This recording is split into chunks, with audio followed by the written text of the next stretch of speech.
¿Cuántas muertes habría habido realmente en el 85? Se dice que el gobierno trabajó para ocultar las cifras reales.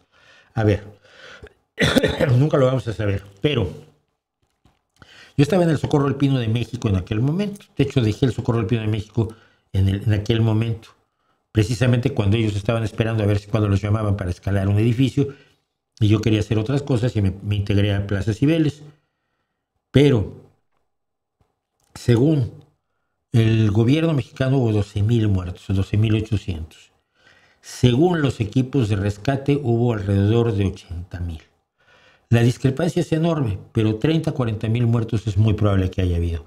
Cuando entraron las motoconformadoras, unas 4 o 5 semanas después del terremoto, entraron y se llevaron multitud de cuerpos entre los escombros y cuerpos que nunca se contabilizaron, ¿no? Entonces, yo creo que una cifra razonable está entre 30 y 40,000 muertos en la Ciudad de México.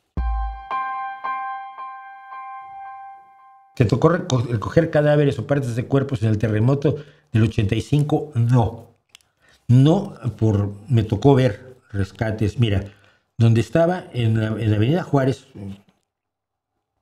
no en la Avenida Juárez, en Eje Central, Lázaro Cárdenas, estaban las oficinas del Socorro del Pino de México. Y enfrente había un enorme, gigantesco edificio habitacional, debajo del cual estaba la copa de leche, donde solíamos cenar, sobre todo cuando teníamos reuniones del Socorro del Pino. La copa de leche empezaba a las 6 de la mañana, encendía las cocinas, porque mucha gente iba a desayunar allí. Entonces, al producirse el terremoto, se produjo un incendio y todo el edificio se quemó y se derrumbó.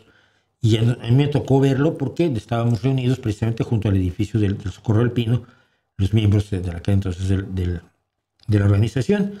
Y me tocó ver sacar cuerpos pues, en condiciones terribles, ¿no? Un cuerpo que ha sufrido los efectos del fuego se hace más pequeño, se ennegrece, es muy triste verlo. Pero no me tocó sacar cuerpos porque, por suerte, porque un par de lugares a donde acudí, no había cuerpos. Siempre he pensado cuántas personas deben haber muerto en ese gigantesco edificio habitacional que había solo sobre la copa de leche. Perdón. Y me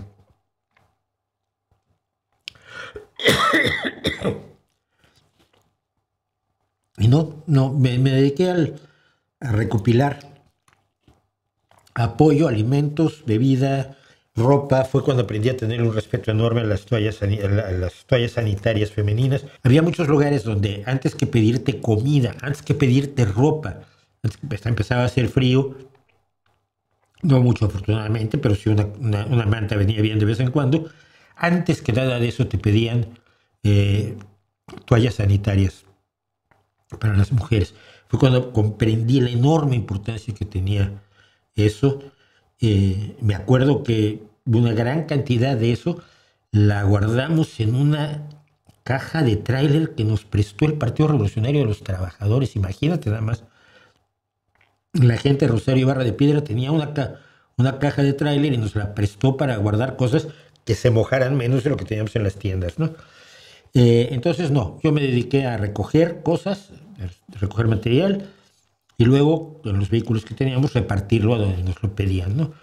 Y a usar un poco los contactos que tenía yo. Luis Carvajo, que era muy buen amigo, un día le llamé, me acuerdo, tenía su programa los viernes y sábados en la noche, divertidísimo el programa, y le hablé: oye, Luisito, necesitamos un equipo de oxacetileno para un rescate que se está haciendo en tal lugar.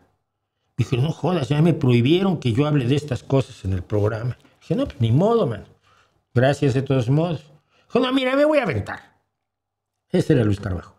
Y entonces pidió el equipo de oxacetileno. En 3 minutos dio el teléfono que se habían puesto allí en Cibeles, y en 3 minutos teníamos 2 equipos de oxacetileno. Hay gente que vino, lo trajo, dijo: si lo podemos recuperar, qué bien, por los tanques y el soplete, pero si no, pues ni modo, ¿no?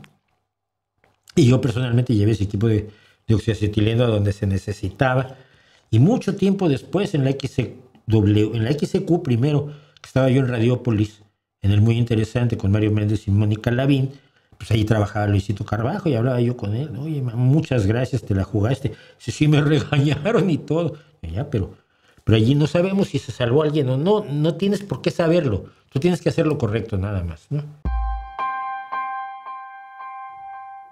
La copa de leche era lo mismo que la superleche, no. No, no, no, la copa de leche era un restaurante gigantesco, gigantesco. Y a nosotros siempre nos atendía una camarera, que le llamábamos mami, una mujer de edad muy avanzada, que mucho tememos que haya muerto en el terremoto, por cierto.